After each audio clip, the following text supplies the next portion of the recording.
Okay, here's my trick from me pushing 400 triaxle loads of dirt at my own house and learning with no money and by trial and error. And no money, I didn't need money because the Lord brought that dirt to me.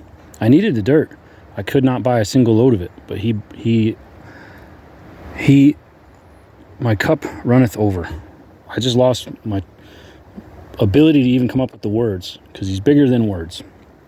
My cup runneth over with blessings. So I learned this in my own backyard.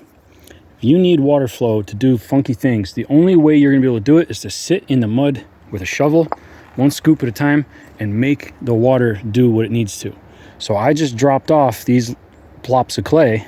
Why? Because they displace the water. So I need the drainage to go that way, all the way down. I've got water coming out of a hole from underneath the stump. I can't stop it. So I've got that water coming in and it's pouring in right here. So it's filling this area and refusing to go down there. And I can only dig down so far over there. So what do? We build up the other end.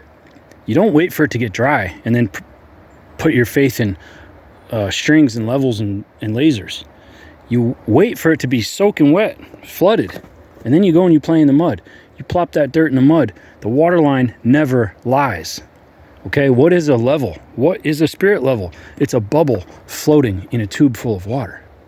Water doesn't lie, guys. You want to get perfect drainage with no holdups? Get in there and start working the water and throwing that clay in as if you are trying to mix liquid cement. So you take a scoop of loose clay, you mix it in and you churn it around. And when it's just about flat with the water line, like up here, so this was a trench of water, now it's a trench of clay. If you stepped in it, you'd go in ankle deep, but that will firm up. As long as I can just agitate it around and fill it and slowly displace the water, what I'm gonna build is a perfect dirt trench. By the time I'm done, the surface of that trench is going to be the surface of the water. They're going to be coincident, and that's not a coincidence. Haha, some SolidWorks humor for you. Plane of that dirt and the surface of that water are going to be coincident. We're going to have just the perfect amount of pitch for forever perpetual good drainage. And the more I fill that, the more this gets brought away, okay? So you can see the water line. I'm driving out on the stones, I'm plopping dirt right into that water and I'm mucking around in it.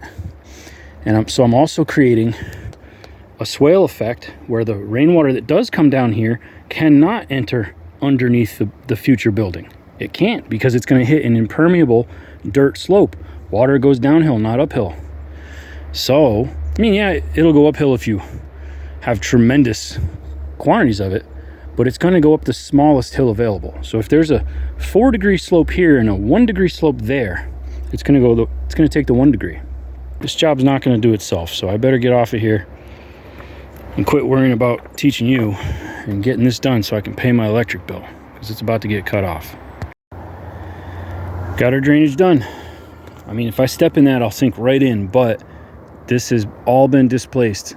That what looks like ground, it's actually like a soup, a slurry of water and clay that's been mixed and, you know, troweled back and forth with a shovel, kind of like how you would work a hand trowel. You know, if you were doing concrete finishing, you'd bring down the aggregates and you'd work up the cream, right? That's exactly what you do, because the cream is water, and that water has to flow. Anywhere that pools, you just keep working until it's flowing the right way.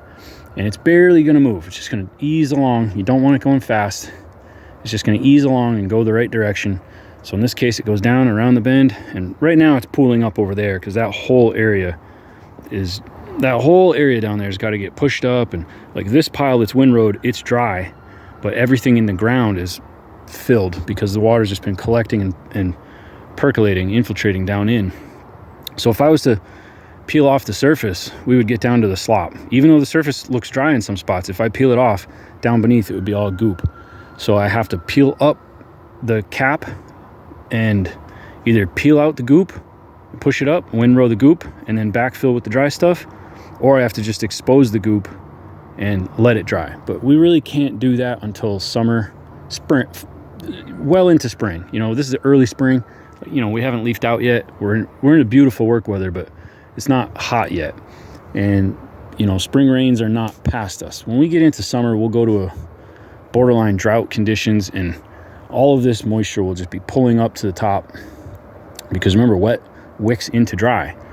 That's a process you really can't rush. I mean, I don't have a control on the weather, so either you doze it out or you expose it to air and you just wait and wait and wait and wait. This base took a lot more rock because of the flatness and the water aspect and the time of year. If I had took on this project in midsummer, which was not feasible for the customer, I say customer, but he's one of my close friends. But if I took on this project in the dead of summer, we could have counted on this dirt to be load bearing. Clay can go from load bearing to liquid, and then back to load bearing and back to liquid. So what you do with it is relative to the season and the state that it's in. You cannot do anything with liquid clay, nothing. But if you wait until it's hardened up, yes, you absolutely can. It will become load bearing. Anyway, I hope you guys learned something from this. I can't get rock for a few more days, so there's really nothing I can do. It's a holiday, so I think I'm going to go over to a cliff up the road and watch the sun go down. Appreciate your time, guys. Love you. God bless you.